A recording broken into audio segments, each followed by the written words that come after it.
안녕하세요. 합격 공무원사회 사회강사 이지은입니다. 여러분들 만나뵙게 돼서 굉장히 반갑습니다. 자, 여러분들과요 공무원 사회 기본 개념 강의로 만나뵙게 되었습니다. 저는 이재은이라고 하고요. 자, 우리 합격 공무원 사회 제가 이렇게 타이틀을 달아드렸습니다. 여러분의 목표는 다 같으실 거예요. 합격. 그죠? 자, 그 합격하는데 도움이 될 수 있도록 최선을 다해드리도록 하겠습니다. 자, 일단은 이 사회라고 하는 과목은요, 여러분 이제 교재를 보시면 아시겠지만 양이 조금 많습니다. 네, 특히 교재가 무려 3권으로 이루어져 있어요.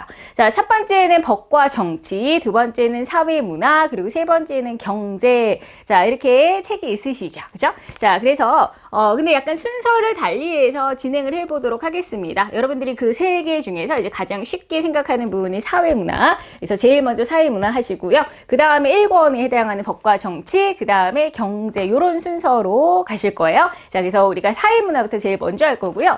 자, 보통 공무원 사회에서 문제는 20문제 정도 나옵니다.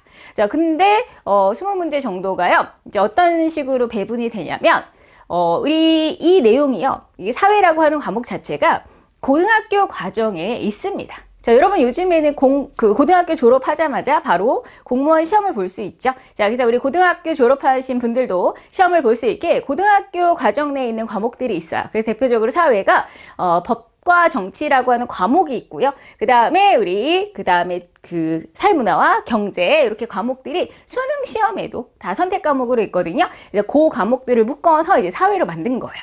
그래서 법이라는 내용과 사실 정치, 법과 정치가 내용이 제일 많거든요. 그래서 법 한 5개, 정치 한 5개, 사회문화 5개, 경제 5개, 그러면 딱딱 이제 비율이 맞죠. 자, 물론 딱딱 5개씩 나오는 게 아니라요. 어떨 때는 경제가 한 7, 8개 더 많이 나올 때도 있고, 정치가 더 많이 나올 때도 있고, 약간의 그런 편차는 있지만, 일단 비중은 비슷하다. 법, 정치, 경제, 사회문화 이렇게 이게 4등분으로 해서 거의 한 5문제 전후로 나온다라고 생각하시면 되겠습니다. 자, 그래서 양은 굉장히 많은데 사실 나오는 거는 20문제잖아요.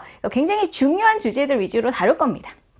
중요한 건요, 지난번에 기출에 나왔어도 또 나올 수 있거든요. 그래서 뭐가 중요한지 그 핵심을 건드리면서 수업을 진행해 보도록 하겠습니다. 아셨죠? 자, 여러분들 특히 경제 같은 거 많이 두려워하세요. 경제에는 그래프도 나오고, 그다음에 계산하는 것도 나오고 하는데, 여러분 우리가 수학 시험은 아닙니다. 그리고 수학 정도의 그런 난이도는 아니니까요. 걱정하지 마시고요. 충분히 공부하면 그 응용해서 풀 수 있는 정도니까, 여러분들이 그 자신감 갖고 이렇게 진행해 주시면 되겠습니다. 하지만 이제 양이 많기 때문에 밀리면 공부가 힘드시죠. 특히 사회만 공부하시는 거 아니시잖아요. 다른 과목도 있으신데, 자, 그래서 꾸준히 미리미리 이렇게 복습도 잘 하시면서 정리해 나가시면서 공부하시면 되겠습니다. 그러면 제일 처음에 이제 사회문화부터 진행을 해 보도록 하겠습니다. 일단은 제가요, 지금 여기 전자칠판으로 중요한 개념을 먼저 정리를 해드릴 거예요. 그래서 정리를 먼저 들어보시고 쭉 들으신 다음에 마지막에 이제 교재로 우리 함께 같이 정리하면서 우리가 배웠던 내용이 교재에 이렇게 나와 있다. 이렇게 제가 언급을 해드리도록 하겠습니다. 되셨죠? 자, 그러면 시작하겠습니다. 자, 제일 먼저 이제 사회문화입니다. 사회문화 1단원은요. 자, 사회문화 현상의 탐구라고 하는 이제 대단원 1단원이 나와 있어요.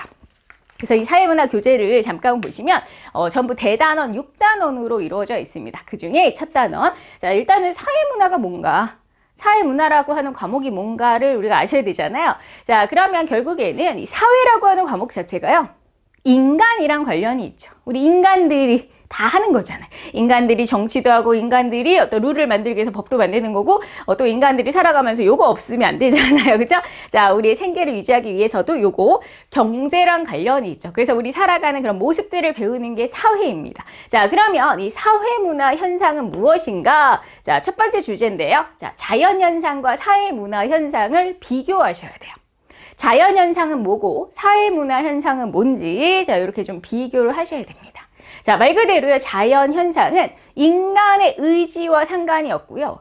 그 다음에 사회문화 현상은 인간하고 관련이 있어요. 인간의 의지하고 관련이 있습니다.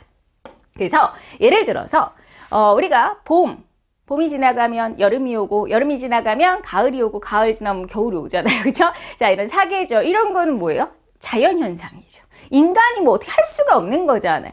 자, 사람은 누구나 죽습니다. 뭐 나이의 차이는 있겠지만 누구나 죽어요. 뭐 영원히 사는 사람은 없어요. 그렇죠? 사람은 언젠가 누구나 죽는다. 이건 인간이 어쩔 수가 없는 거죠. 자, 이것은 우리가 자연의 법칙입니다. 그래서 이거는 인간이 어떻게 보면 손댈 수 없는 그런 부분. 예를 들면 또 우리 그 영도시에서 물이 언다. 이런 거는 법칙이잖아요. 그렇죠? 자, 그래서 인간의 의지가 들어가지 않는 게 우리 자연현상이라고 하고요. 자, 그러면 사회문화현상은 결국 우리가 배우고 싶은 이 사회문화의 사회문화현상은 인간들이 일으키는 거예요.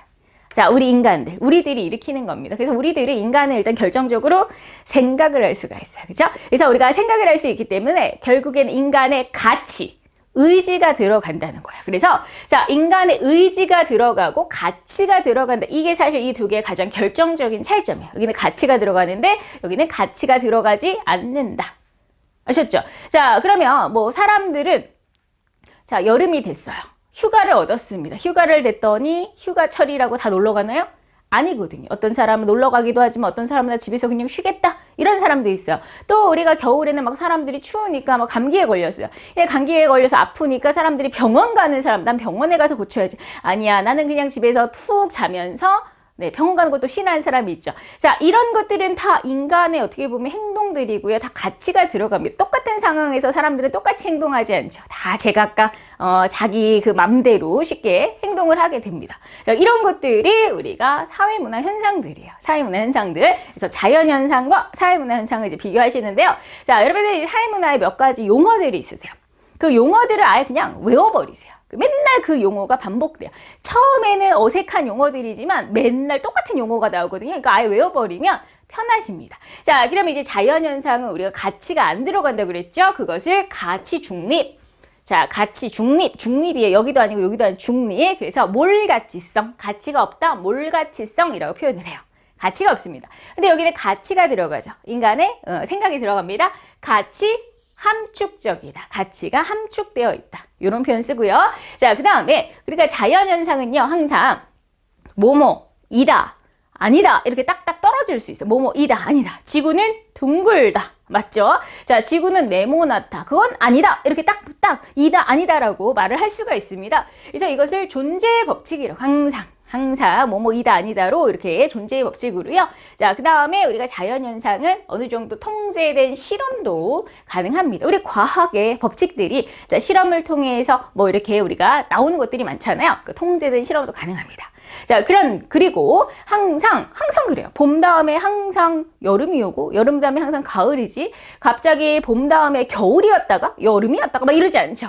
그래서 항상 규칙적이야. 법칙이 있습니다. 그래서 항상 필연적이다. 항상 그러니까요. 그리고 확실합니다. 확실성. 그리고 우리가 보편성. 항상 그렇다. 사람은 죽는다.